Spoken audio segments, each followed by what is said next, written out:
Welcome back to Restorative Interventions. In this video, we will cover how to lead and instruct a gentle restorative yoga practice.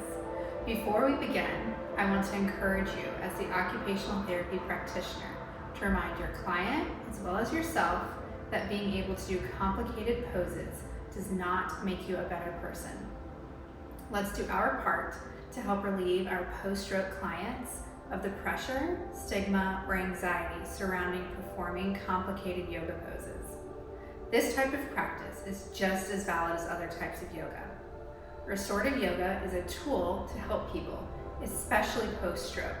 So let's get started. For this restorative yoga sequence, you will need the following props: a bolster, a blanket, some yoga blocks, a weighted pack, an eye pillow, and yoga balls. Begin by reminding the client of the goal of the restorative session for them. This can look like reducing pain, addressing functional goals, improving weight bearing, and more. In this session, yoga is the treatment to reach the goal. Let them know this practice is optional and can be stopped if they feel uncomfortable at any time. Answer any questions prior to beginning the practice. Introduce the concept of hands-on assists. Educate the client on the concept and let them know consent is ongoing and can be added or revoked at any time. Hands-on assists are exactly what they sound like. The occupational therapist will provide physical assistance to the client's body to aid in alignment, provide support, or deepen the experience for the client. Hands-on assist can be a helpful way to deepen a practice if performed intentionally, skillfully, and respectfully. Hands-on assists are often used in conjunction with verbal cues. Let the client know that you will tell them before touching their body so that they can opt in or out for each hands-on assist, as consent is ongoing in this practice. All right, for this practice, I will be using a volunteer mock client. This is Mike. He will be joining us in this practice. Therapist, instruct your client to start seated. Have them find a comfortable seat.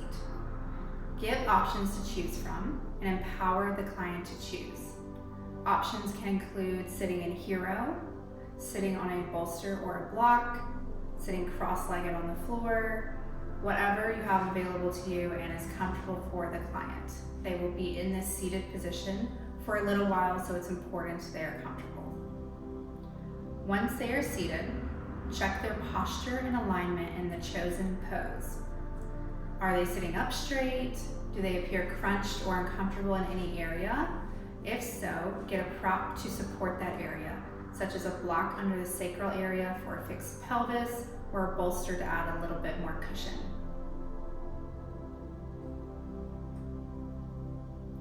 Guide them to start with gentle, normal breathing here. Give them the option to close their eyes if that feels good to the client. Eyes can also look down to the hands in their lap or remain open. All options are welcome. Here's an option for a hands-on assist. Make sure you lead with consent. Verbalize to the client, I will come around to the back of your body and gently place my hands on your shoulders. Ask, does this feel okay? Would you like more or less pressure? Be sure to give options with your questions. You can gently lean into their shoulders, providing some pressure, seeing how they feel about that. Notice how tight their shoulders feel at the start of this practice. When you begin to move away, use a calm and soothing voice to transition so as not to startle the client. Remember, this is a gentle practice and your movements and voice need to match the tone of this practice. You can begin the transition by stating an observation about the body, such as their shoulders feel a little tight today. Let's see if this practice can help with that as you move around their body to face the client again. Once the hands-on assist has been completed, sometimes a gentle squeeze or an intentional pause at the end helps to wrap up that hands-on assist. These verbal and physical cues help the client to realize that the hands-on assist is ending, the practitioner is moving, especially if their eyes are still closed, and the transition to the next posture is about to begin. Guide the client through some gentle body movements. This can include neck rolls,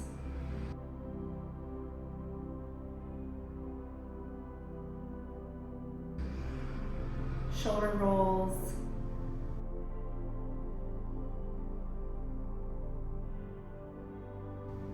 and a gentle twist if that feels good. Emphasize gentle and slow movements in this practice. Practitioners, be sure to verbalize and mirror or match the movements to the client. This demonstration can be key. While they are moving through these gentle movements, assess the body to see range of motion limitations, see if they look like there's any pain, ask them about their pain and any other concerns they might have. Let's move into some breath work or pranayama. State how breath work has a purpose. Not all breath work functions the same. For this practice, we will use some belly breathing. Belly breathing is also called diaphragmatic breathing. This type of breath work activates the parasympathetic nervous system, which helps promote relaxation, reduce stress, and activate core muscle engagement.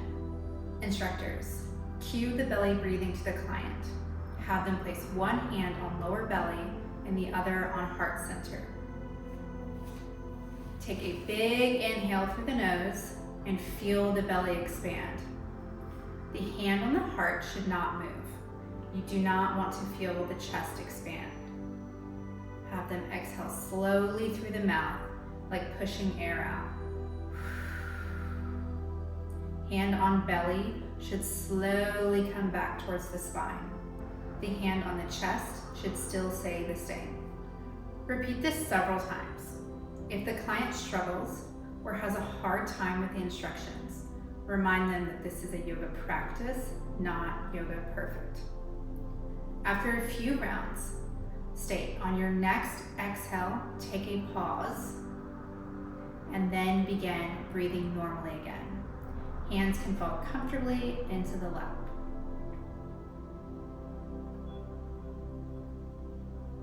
Now is an opportunity to add mindfulness into the practice. Direct the client to think of an intention for this practice. Let's talk about the intentions with our clients.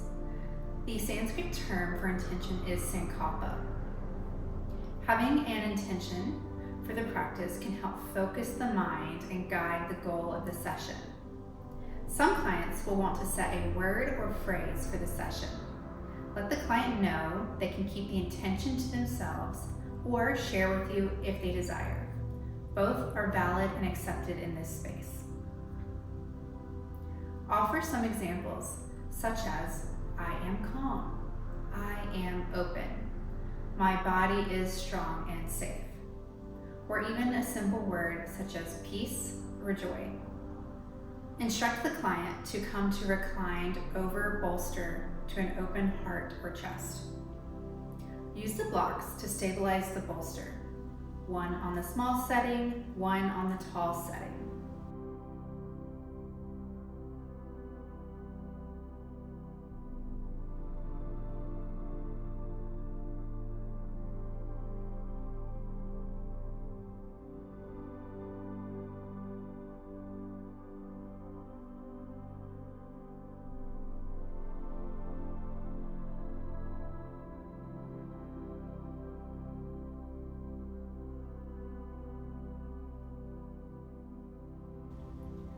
If the client so desires, a weighted pack across their chest can sometimes help the client drop into the practice. Say to the client, this is a chest opener. State how this benefits the client, such as improved posture and range of motion, strengthening shoulder and chest muscles, and it helps counteract rounded muscles. This posture is good for relieving kyphotic posture. If the low back feels cranky, the knees can be bent, the feet flat on the floor. Practitioners, you can offer a hands-on assist to the shoulder muscles here, similar to the previous hands-on assist. Be sure to note changes in the shoulder muscles. Now, cue the transition. Say, when you're ready for the next pose, start by removing an eye pillow and the weight pack. Gently put them to the side.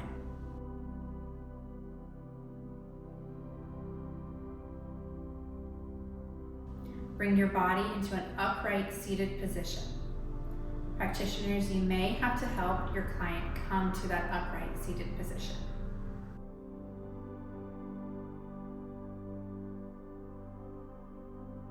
Instruct the client to make their way to tabletop position. Say, come to all fours with your palms flat on the ground, hands in line under shoulders, knees on ground under hips. Offer options. Say, if this feels good, gently sway into cat and cow. If there's pain in the hands or wrist, offer a rolled towel under the palms.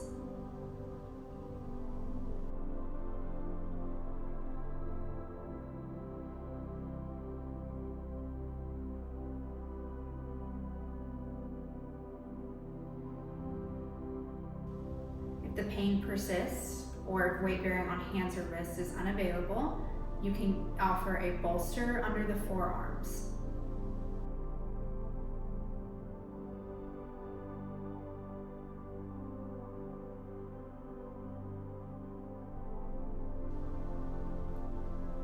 If the client has knee pain, offer a blanket under the knees for cushioning.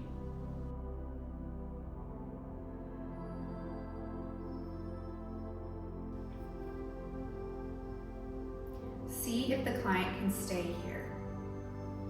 Remind the client that they will not be in this pose forever. Focus on their breath. Inhale into cow, exhale into cat. See how slow and intentional the movements can be. An alternative to a hands and knees position is lying in prone and weight bearing on elbows in Sphinx pose. The client could possibly start here and then transition to hands and knees. Weight shifts can be done in Sphinx pose, which can then get them ready for cat and cow pose. They can also work with the breath in Sphinx pose. If the pose is not appropriate for the client, move to supported child's pose. Direct the client to come forward to supported child's pose. Practitioners, bring the bolster around to the front of the client. Have them come down onto the bolster with their torso and head along the bolster. Legs will come out to the sides. If the low back feels cranky, have them widen their legs. If the shoulders are painful or cranky, bring arms into cactus arms. The face can either be down on the bolster or turned to either side of the bolster. If turned, try to spend the same amount of time on each side as available in the body, and remind the client to switch sides. Depending on the type of bolster and setting, you might want a clean towel to rest their face on. Remind the client to breathe, remind the intention. A hands-on assist can be used here. Practitioners, you can apply pressure in a broad downward stroke along the spine to help create space in the body. Cue the transition. Say, when you're ready, bring your body up and we'll move into the next posture.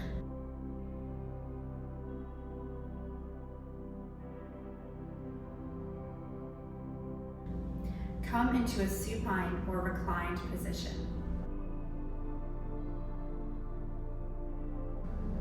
If the low back feels cranky, have the client windshield wiper their legs to release the tension.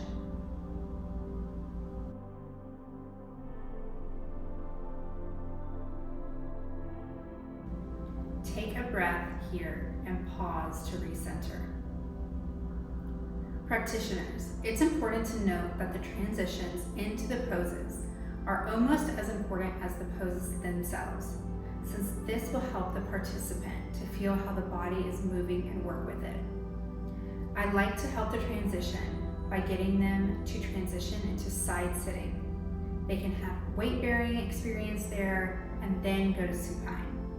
You can pull in a lot of NDT transitional movements, and the assistance is typically given proximally at the pelvis.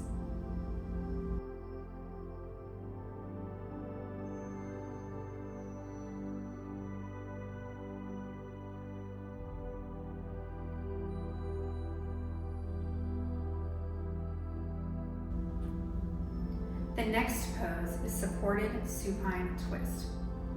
Practitioners, bring a bolster to the outside of one leg.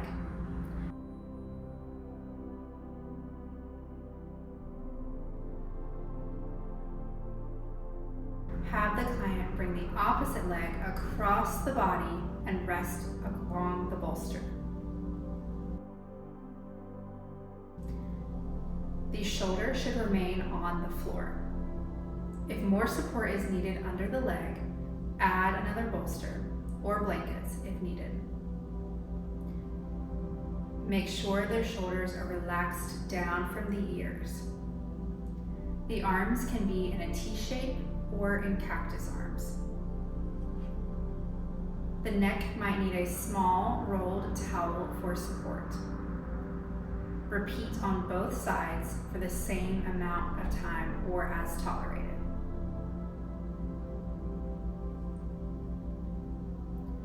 Some options here can be to add a weighted pack or yoga balls under the shoulder flesh for fascia release. Instruct the client to place the yoga balls under the fleshy part of the upper shoulders. Some clients will need you to help with this. Be sure to avoid the yoga balls crunching into the bone. The type of ball here is important. While it does not have to be a yoga ball specifically, please be mindful of the type per the client's needs and conditions. Some will have a softer, squishier option, while others will want something harder, like a lacrosse ball.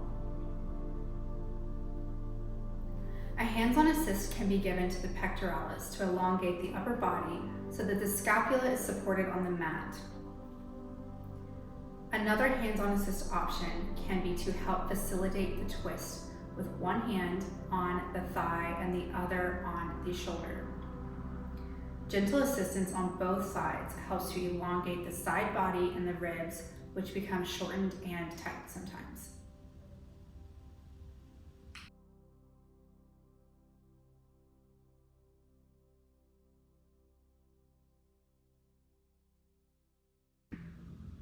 When both sides are complete, direct the client to bring both legs back to center in a supine position. The client can windshield wiper the legs again to release the low back of any tension.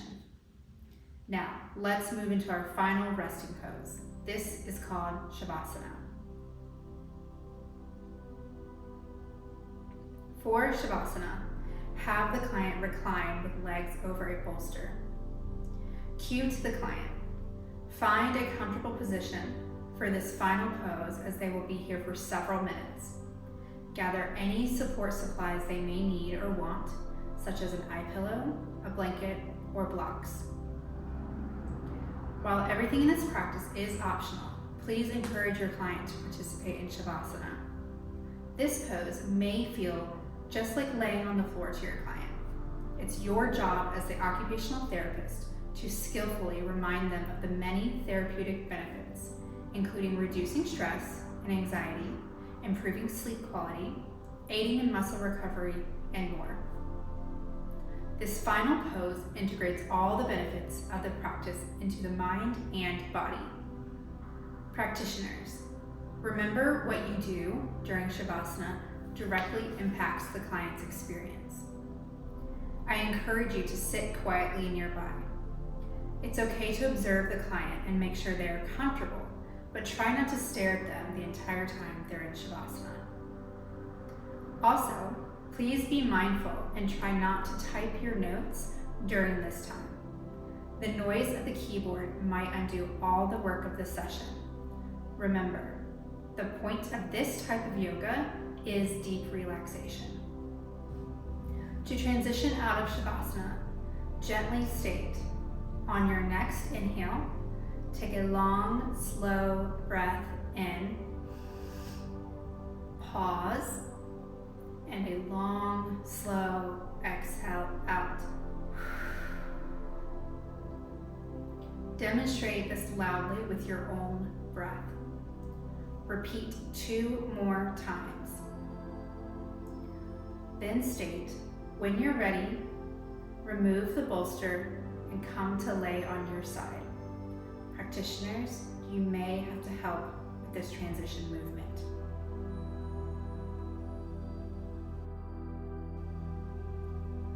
The transition to sitting may be to roll to one side. Again, this is an opportunity to facilitate and teach transitions. As they are laying on one side, they can weight bear on the affected scapula and make sure it is protracted and that the arm is in a comfortable position. Pause here for a moment before coming to a seated position. Say these words slowly and intentionally. As the occupational therapist, you are guiding the client from a meditative state back to reality. Once seated, remind them of the intention they set for the practice. Say, think of your intention. Consider if this intention was helpful for you today. Consider how their body felt coming into the clinic today and compare with how the body feels now after the session. Together, direct them to take one long inhale and exhale to close the practice. Face the client and sit nearby to them. Breathe together. Pause and observe their body. Ask them how they feel and how they feel about the practice. If the client enjoyed this session, please consider adding restorative yoga to their home exercise program. Further, ask yourself these questions too. See how you felt instructing this practice. Notice what you enjoyed and what you didn't. Use this reflection and your considerations to better guide the next session. Thank you for watching Restorative Interventions. We look forward to seeing you next time.